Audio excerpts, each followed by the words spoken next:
Are we free to criticise various different religions in this country? Officially, yes.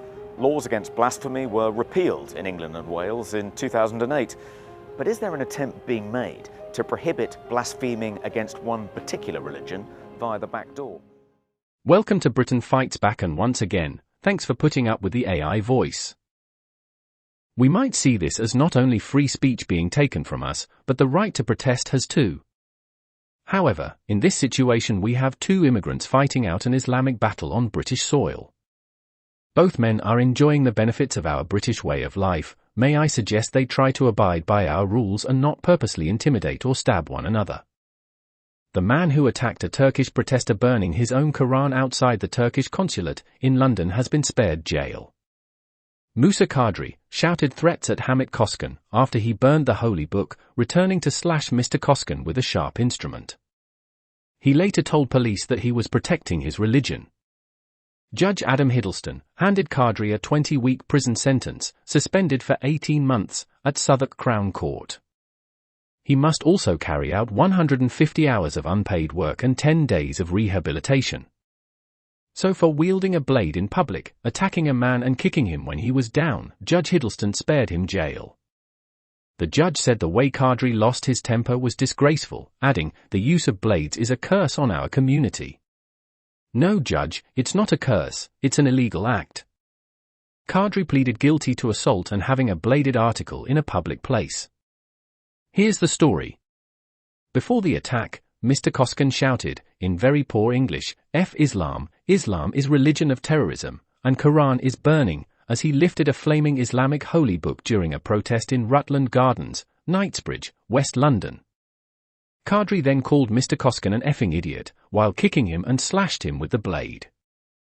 He then chased the protester, who fell forward onto the busy road, where Qadri then spat at, and kicked him, the court heard. Qadri told police, coincidentally in poor English, burning the Quran. "It's my religion, you don't burn the Quran. I protect my religion." Greg Unwin, the barrister defending, said, "This was a response to a very unusual situation and that Mr. Qadri has demonstrated regret and remorse for." He continued, his reaction was in the heat of the moment to what he perceived was a deeply offensive act on a holy book.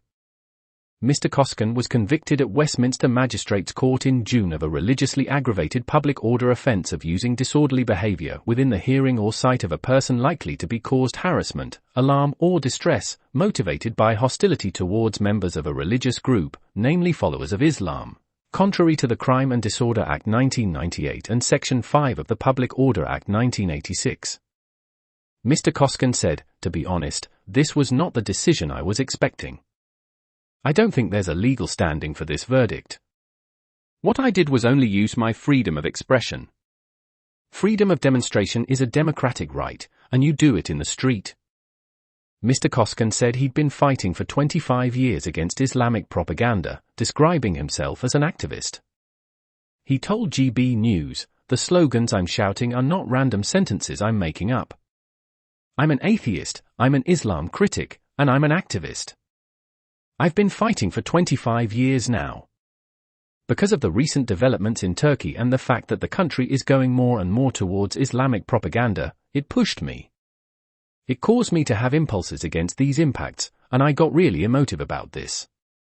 The people I'm criticizing," he went on to say, "are the radical Islamists, and I'm aware that it would upset them. For years, I was against ripping up the Quran or tearing the pages. But because it's been spreading everywhere, the radical Islamists and the Islamic propaganda, I decided to protest, demonstrate on the streets, and burn the Quran. Now don't get me wrong, I condemn the burning of any religious book. There are many people that believe in that book. I also condemn the burning of a national flag, again because many people believe in their national flags.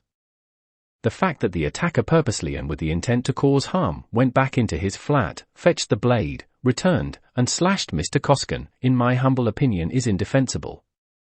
The attack on Mr. Koskan happened in February. In April this year he went back, this time to Hyde Park, and did it again. Leave your comments in the box below and become part of our fast-growing community. But until next time, I'll just say stay calm, stay safe, and we'll chat again soon.